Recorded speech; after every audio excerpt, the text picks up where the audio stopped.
Hi, I'm Kenton, and this is Kenton Knows. In this video, I'm going to explain the BRRRR method, along with some of my thoughts along the way. I have already done quite a few videos on how to do a lot of the specific details within the life cycle of owning residential investment properties, so I will reference quite a few of them throughout this video to bring it all together.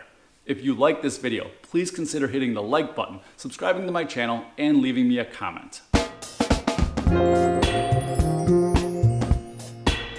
Now, let's get into it. First, BRRRR stands for buy, rehab, rent, refinance, and repeat.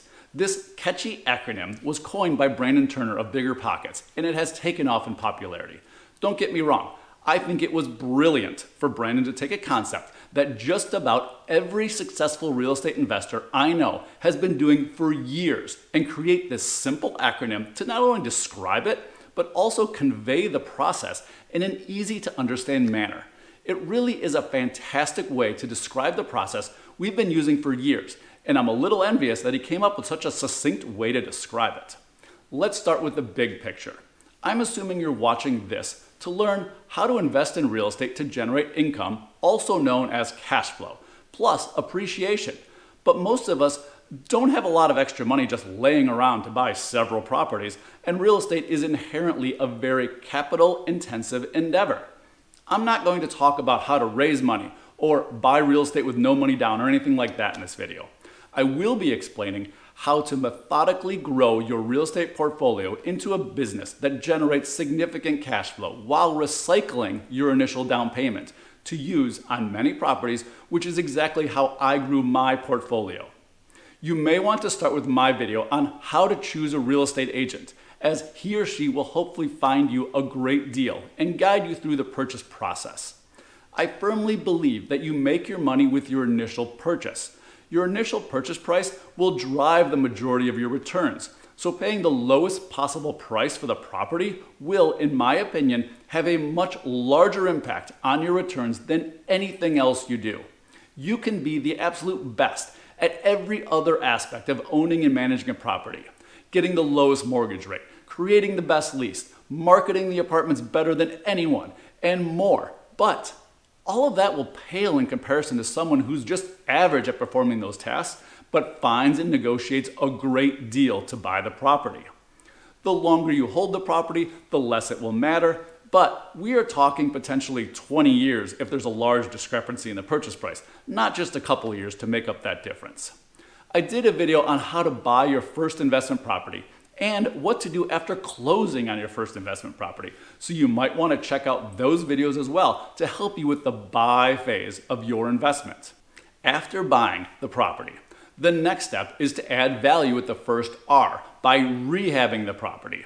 This obviously depends on the property, but I'd recommend investing the majority of your money in the kitchens and bathrooms, as that is where you'll normally get the largest return.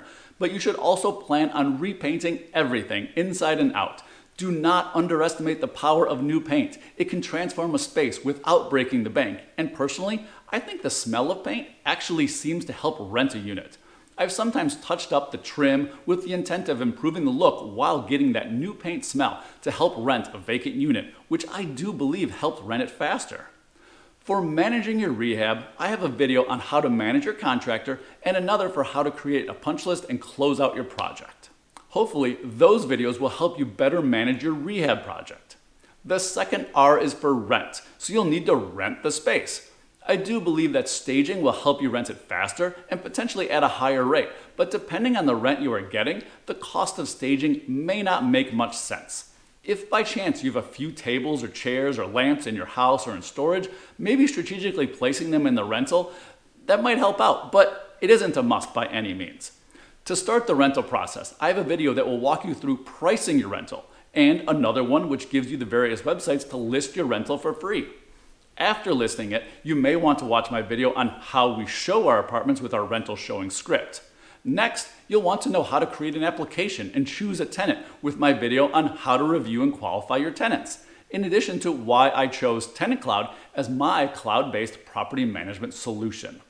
Once you have a tenant application, you will want to approve them. So you may want to watch the video with the clauses you should have in your apartment lease. There is also a video you should send to your tenants explaining why they should get renter's insurance and include you as an additional insured. The third R is for refinance, and the intent here is to pull your initial down payment out of the deal.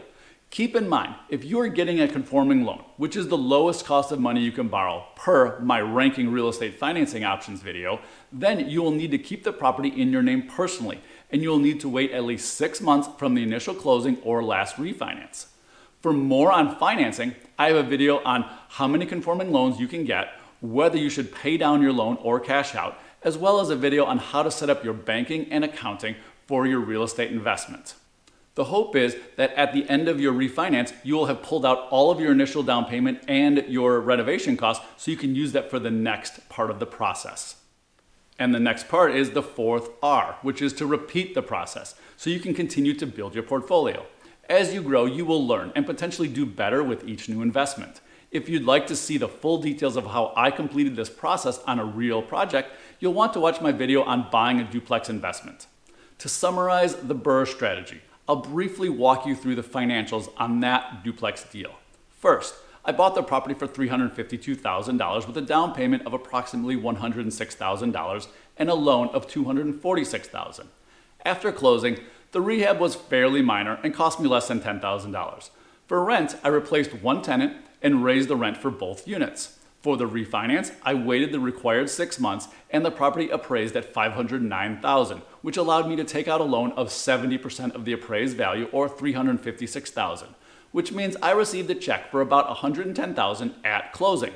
This check essentially paid me back my entire initial down payment and most of my rehab costs. So, approximately 7 months after buying the property, I have all of my money back out of the property and I'm ready to start looking for the next property, which is the last R, repeat. If it is your first or second property, the bank should give you 80% of the value.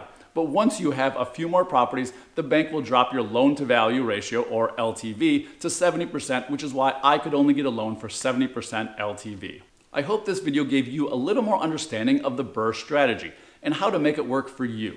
As I said in the beginning, this strategy isn't new. It's just recently had an acronym created to summarize the steps that real estate investors have been doing for years. I firmly believe it is a great strategy and a really simple way to describe the process of growing your real estate portfolio in a smart and methodical way. I created a BRRRR strategy playlist, which includes all the videos I mentioned in order, and you'll see it pop up at the end of this video. Please like this video, subscribe to my channel, join my Kenton Knows Facebook group, and leave me a comment as well. Also, please be sure to check out my other videos, and thank you for watching Kenton Knows.